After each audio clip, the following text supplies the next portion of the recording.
Este podcast pertenece a la red Podcast SN.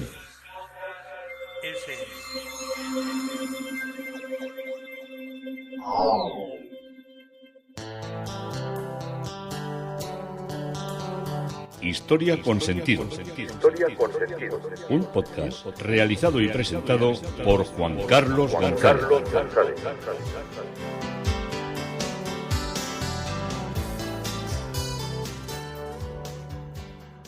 Un saludo a cuantas personas se acercan a través de las redes sociales, de Facebook, de Twitter, de mi página web Historia con Sentido. Yo soy Juan Carlos González y un día más encantado de acercaros una parte de la historia. Hoy el tema propuesto, seguimos en Estambul y vamos a acercarnos hacia la Gran Cisterna. Esa Gran Cisterna que está a escasos 2 centenares de metros de Santa Sofía y que es tan absolutamente espectacular. Yo creo que es lo que más puede marcar para muchas personas una visita a Estambul. Puede marcar por lo extraño que es ver una gran cisterna, un almacén de agua tan antiguo, tan vivo y tan bello, con agua en el suelo y con todo lo que es esa carga de humedad tan increíble y de historia tan increíble. Probablemente cualquiera de las grandes mezquitas nos van a deslumbrar más, pero esto tiene un toque intimista que nos va a hacer sentirnos como muy relajados dentro de lo que es la visita a Estambul, que si bien es relajada es muy explosiva a la hora de contemplar las cosas.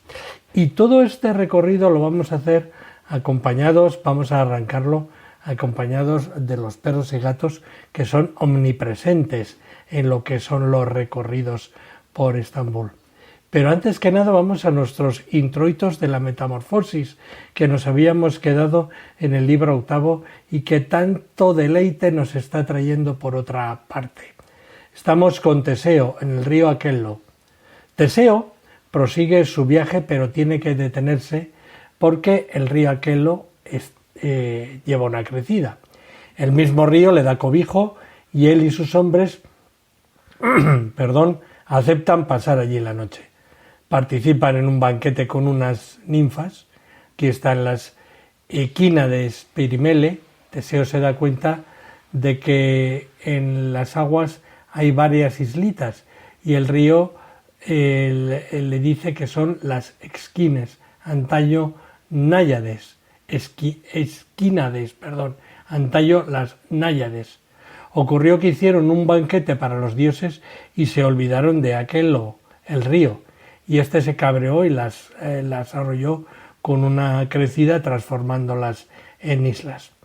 Una isla algo más lejos es Perimele, una doncella con la que el rey estuvo y que por ello fue arrojada a las aguas por su propio padre, pero el río la salvó y con ayuda de Neptuno la convirtió en isla. El libro 8 también nos habla de Filemón y de Baucis. Todos se asombran del cuento del río, excepto el hijo de Ixión, quien no cree que los dioses puedan metamorfosearse a su antojo. Para convencerlo de que sí era así, les cuenta un relato. Un día Júpiter y su nieto Atlas fueron, con forma mortal, a un pueblo, en busca de cobijo. Tan solo una pareja de ancianos pobre les admitió en casa. Pese a su extrema pobreza, les ofrecieron todo cuanto pudieron, y los dioses los premiaron salvándoles de la inundación completa que sufrió la población. Su casa se transformó en un templo y allí estuvieron como sacerdotes ambos hasta su muerte. Murieron al mismo tiempo cuando se convirtieron en sendos árboles. Ya veis que esta metamorfosis muchas veces mezcla las cosas de la naturaleza. En cuanto hay un bello paisaje de Filemón y de Baucis, es un cuadro del pintor flamenco Pedro Pablo Rubens, que fue pintado hacia el año 1620, y se trata de una pintura al óleo que mide 1,47 de alto rectangular por 2 de ancho, y actualmente se conserva en el Museo de Historia del Arte de Viena. Este cuadro es un paisaje que con esta representación de este tema mitológico, porque según como hemos visto la Metamorfosis de Ovidio, Filemón y Baucis eran el matrimonio de ancianos que fueron los únicos de la localidad que Ovidio sitúa en Frigia, que acogieron en su hogar a los dioses Zeus y Hermes. Zeus envió una inundación a Frigia como castigo y salvó a Filemón y a Baucis al advertirles que debían subir al alto de la montaña con él. Rubens ha representado la inundación con un río desbordado por la tormenta que finalmente cae en forma de catarata recorrida por un arco iris. Y el cielo tormentoso se ilumina de nuevo, y a un lado las figuras de los ancianos y Zeus observan la devastación de la tierra por la tormenta que los dioses enviaron. Es un cuadro bellísimo. Ya veis que os traigo cuadros así que me llaman la atención, que acogen a los temas de la metamorfosis. También seguimos en el libro octavo y hablamos de Erisicton y su hijo. El río alabra después a otro hombre y luego pasa a contar otro mito. Erisicton fue a talar un gran árbol sagrado. En sí mismo era un bosque, no solo un árbol. Y sus hombres no quisieron y le dijeron, no, esto es una cosa sagrada, hazlo tú, que no queremos líos. Y él lo hizo. Pese a que salía sangre del tronco y que desde su interior se oyó la voz de una ninfa diciendo que moriría a poco de cortar el árbol, él siguió. Cuando uno de los hombres le aconsejó parar, le decapitó con el hacha. Una vez acabado, Ceres dijo a una divinidad de los montes que fuera por el hambre que se encontraba en el Cáucaso. Fue el hambre a la casa de Erisicton cuando éste duerme y le sopla. Así pasan días y días en los que el hombre no puede parar de comer. Se arruina, incluso trata de vender su hija, pero un dios se apiadó de él y lo transforma en pescador para esconderla. Pero Eristicyon la encuentra, mas no consigue venderla para seguir comiendo, y al final decide comerse a sí mismo. Tras cortar el mito, el río dice que él también puede metamorfosearse y en estas, como río, empieza a gemir. Pasamos al libro noveno, que aquí ya tenemos las grandes aventuras de Hércules. Teseo le pregunta por qué gime el río y este comienza a narrarle su historia. Aqueloo y Hércules. Ambos fueron pretendientes de Deyanira y lucharon por ella. En las palabras gana el río, ya que es un dios y el otro es un vástago de adúlteros. Pero en la lucha no puede Aqueloo aguantar la furia del otro y cae. Se transforma en serpiente de muchas cabezas y en toro, pero aún así mordió el polvo y un cuerno le fue amputado. Al día siguiente la cosa mejora y los jóvenes se van. Neso ya está Hércules con Deyanira y van de regreso a su tierra natal. En el camino ven que hay un río crecido. Aparece el centauro Neso, quien se ofrece a pasar a la otra orilla a Deyanira, mientras que Hércules cruzaría nadando el río. El héroe acepta y cuando ya ha cruzado ve que Neso rapta a la chica y se dispone a huir. Le mata con su flecha y el centauro, antes de expirar, da a Deyanira una manta empapada de su sangre. Hércules ya es famoso, pero una mentirosa, la fama, hace creer que a Deyanira que su marido está con otro. Ella, desesperada, le da la manta envenenada para recuperar su amor. El héroe se vuelve loco de dolor y huye, y cuando se encuentra con Licas, que era quien le había dado la manta ensangrentada, piensa que él es la causa del mal y lo arroja al mar, cae transformado en roca, y al final se tira a una hoguera. En ese momento, cuando muchos le lloran, Júpiter le dice que su hijo ha perdido su parte mortal y que ahora será un dios. bellísimas, bellísimas historias de la mitología. Reni, un antiguo alumno y muy aventajado de la Academia Boloñesa de los Carracci, supera en sus obras el medioclasicismo de sus maestros.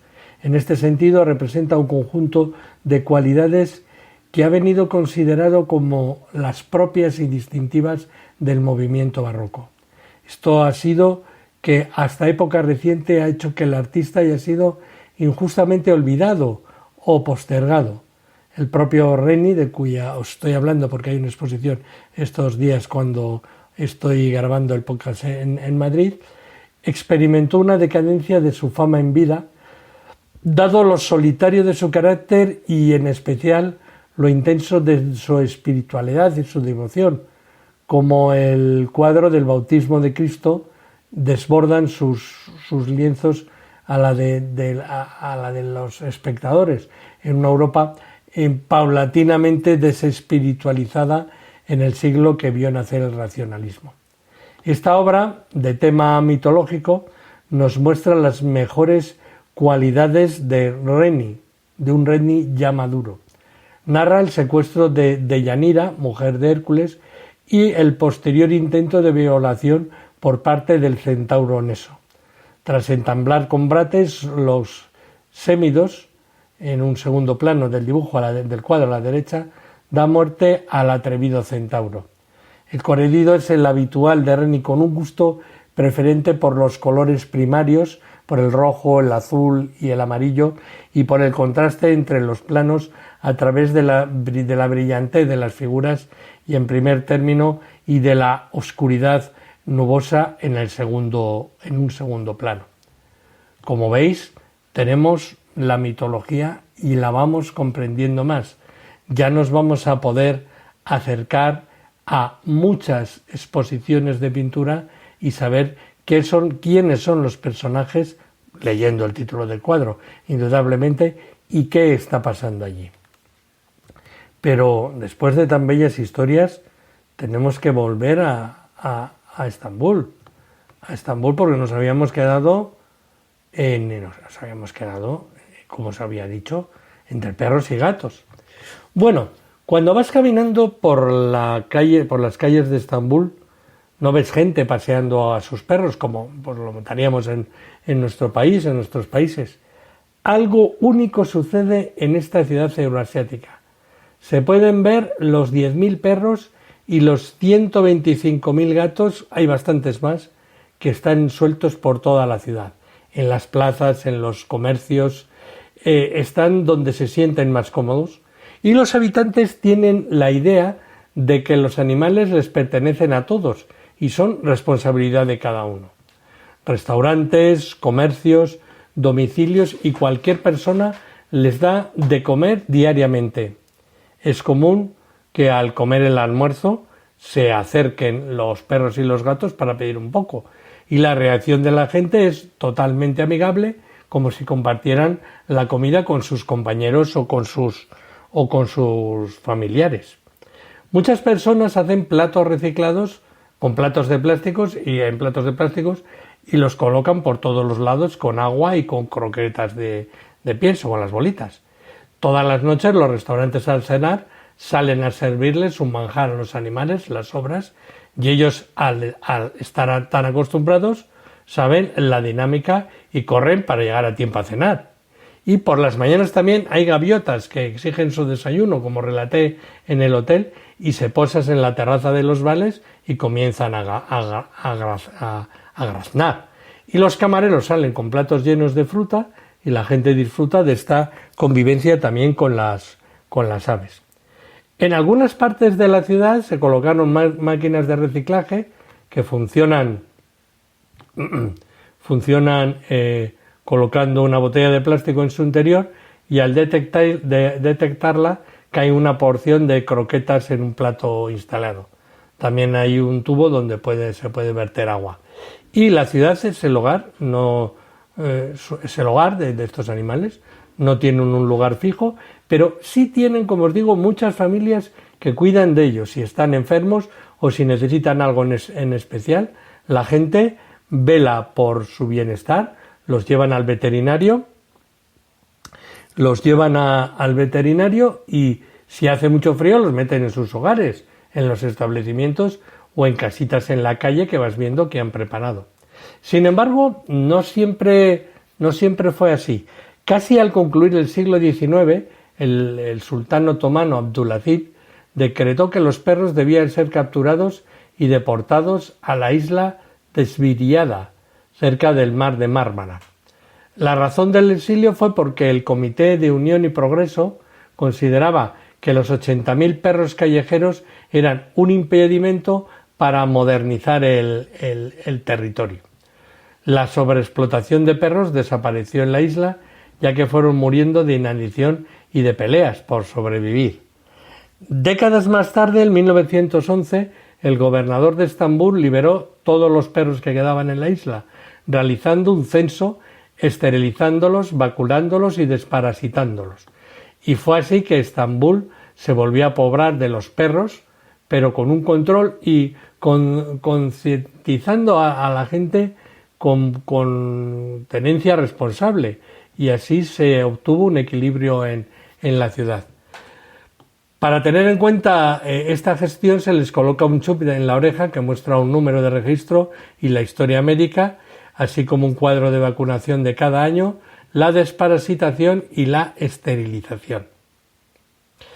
Desde entonces, cualquier otro intento de reducirlos o de eliminarlos es visto como una atrocidad. Hay un dicho turco que suele decir: si haces mal a un animal, necesitarás construir una mezquita para que Dios te perdone. Eso es una sentencia seria, ¿eh? En 2009 el gobierno de Turquía aprobó una ley que sentencia a las personas que dañen a los animales callejeros, y además de que existen multas si le retiras el alimento o les quitas el lugar de descanso. Actualmente las personas de la ciudad de Estambul están muy encariñadas con los animales y se han negado varias veces a que el gobierno concentre a todos los animales en parques o refugios, porque ellos ya forman una parte fundamental de la vida diaria. Bueno, tras una buena caminata por Estambul decidimos, por consejo de Joseto, pasar por el restaurante panorámico y descansar un rato. Aquí trabajan las cocinas mediterránea y turcas y puedes contemplar lo que es la visión global de la ciudad. Y aquí se pueden encontrar un casero lagin, una atrayente trucha y unas singulares setas. Probamos una delicada tarta baklava, si bien trabajadas tortitas y con un sorbete de helado. Y en este lugar sus comensales pueden beber un excelente vino, una extraordinaria cerveza y un espectacular vino blanco también. Es delicioso el café, que está entre las mejores vidas que se puede probar. Y hay una carta en español, porque mira por dónde, la dueña es una señora de Murcia. Y la buenísima ubicación de este lugar hace que llegar a él incluso en una hora punta sea sencillo, y muchos clientes consideran que el personal es muy atento, siempre todo es una nota, se nota su profesional servicio, y según criterios de los que dejan ahí las notas, el coste es interesante.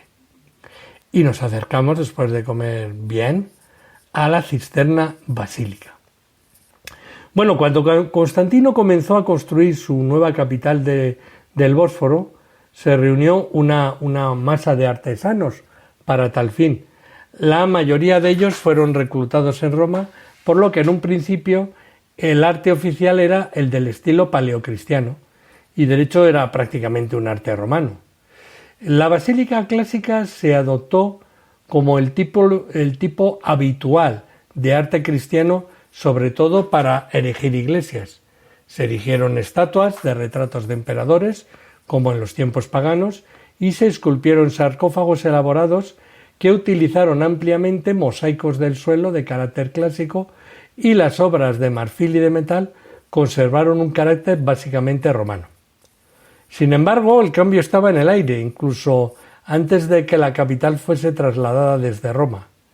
En arquitectura, el estilo de postes y dinteles de piedra, tomado de los griegos, ya estaba dando paso a una arquitectura de arcos, de bóvedas y de cúpulas en ladrillo, mientras que el ornamento escultórico se hacía más formal y menos naturalista.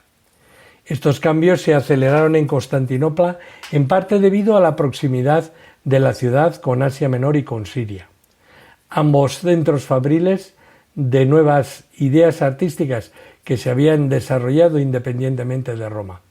De hecho, la arquitectura de las iglesias en esas áreas progresó considerablemente entre los siglos IV al VI, mientras que las artes visuales, un estilo que favorecía la formalidad y la expresión en lugar del naturalismo idealizado del arte clásico, habían comenzado a encontrar aprobación en una fecha temprana.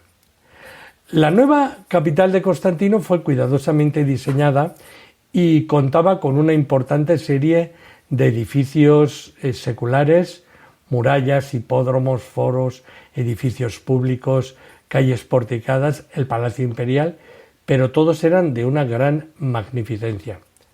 Las estructuras religiosas que se estableció fueron de dos tipos principales: longitudinales basílicas e iglesias centralizadas. Los primeros ejemplos, generalmente con 3 pasillos, estaban destinados al culto congregacional. Estos últimos, que eran circulares, cuadrados o incluso octogonales, eran para uso funerario o conmemorativo.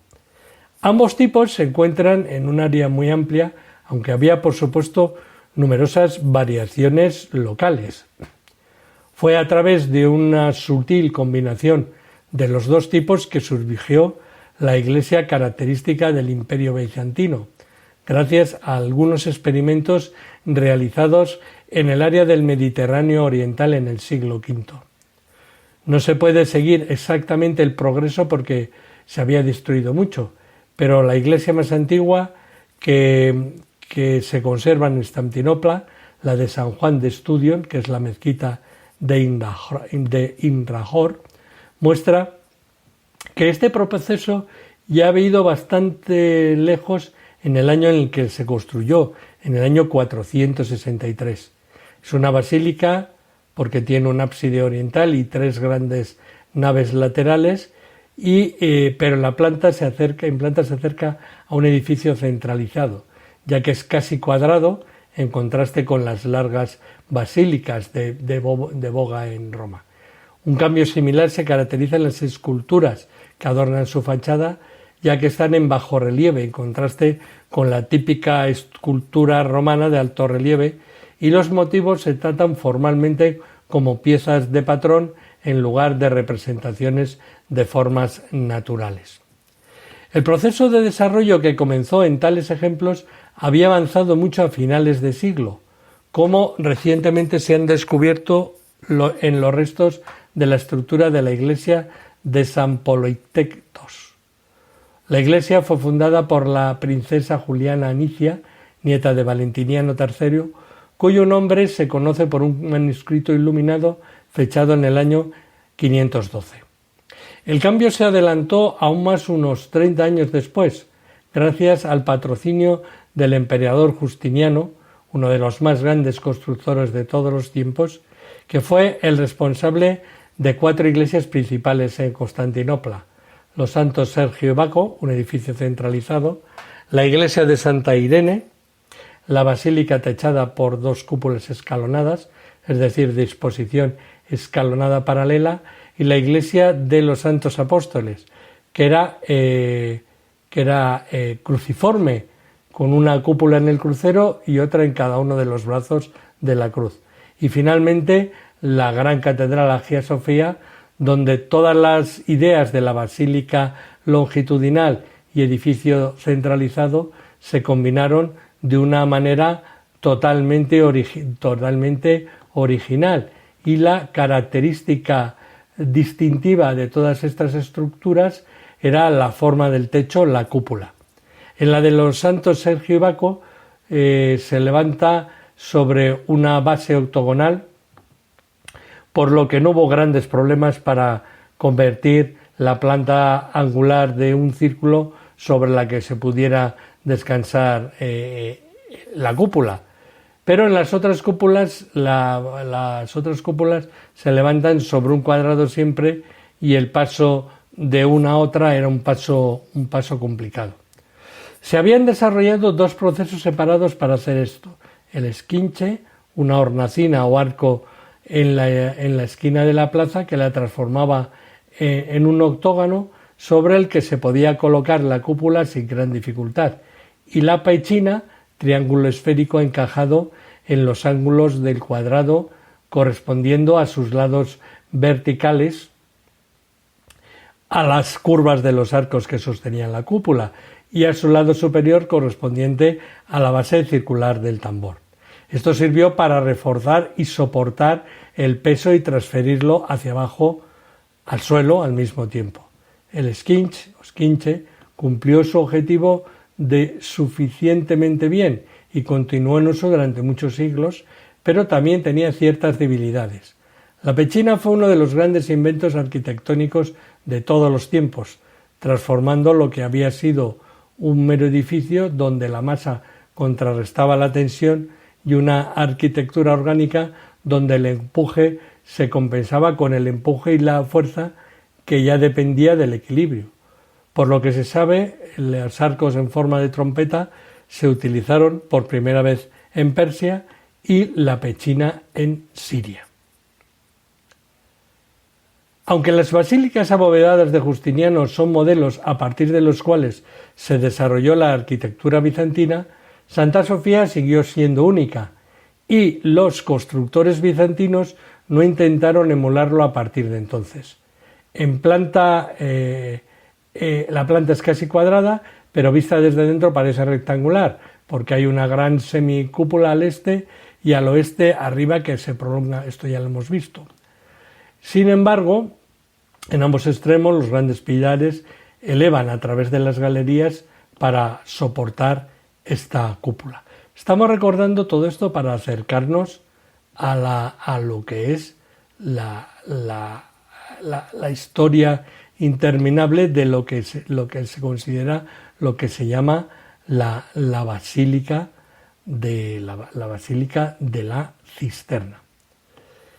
Estamos andando entre palacios, estamos andando entre iglesias, pero estamos andando sobre todo en lo que es la cisterna basílica, que es también conocida como Yerebatan Sarnaci en turco, que es un antiguo depósito de agua subterráneo que está ubicado en lo que es el corazón de Estambul.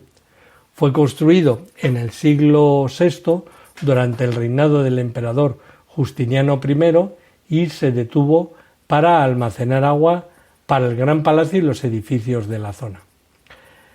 La cisterna es una estructura enorme que mide 140 metros por 70 y es capaz de contener hasta 80.000 metros cúbicos del agua. Está sostenida por 336 columnas de mármol, cada una de 9 metros de altura y dispuestas en 12 filas de 28 columnas. Se cree que muchas de las columnas se han reutilizado de edificios anteriores, incluidos los templos paganos. Si es así, la monumentalidad de los templos paganos debió ser increíble. La cisterna cayó en desuso después de que los otomanos conquistaran Constantinopla en 1453 y quedó olvidada hasta el siglo XVI, cuando un viajero holandés llamado Petrus Cajugius la descubrió. Hoy en día la cisterna basílica es una de las mayores atracciones turísticas, de las más populares de Estambul, y atrae a millones de visitantes cada año que vienen a admirar su impresionante arquitectura y su ambiente sereno y fresco. Algunas de las características notables de la cisterna basílica incluyen las dos cabezas de Medusa, que sirven como base de dos de las columnas, y se creen que las columnas, una boca abajo y otra de lado, fueron traídas de un templo pagano y colocadas allí para alejar los malos espíritus. También hay una plataforma elevada en la esquina noroeste de la cisterna que se cree que se usó como escenario para actuaciones musicales y otros eventos. En general, la cisterna es un fascinante ejemplo de ingeniería antigua y un testimonio del legado perdurable de todo lo que es el Imperio bizantino. Y hasta aquí nos ha traído hoy Historia con Sentido hacia la Basílica y dentro de ella, acompañado por los animales sueltos, simpáticos y civilizados que habitan Estambul. Juan Carlos González, Historia con Sentido.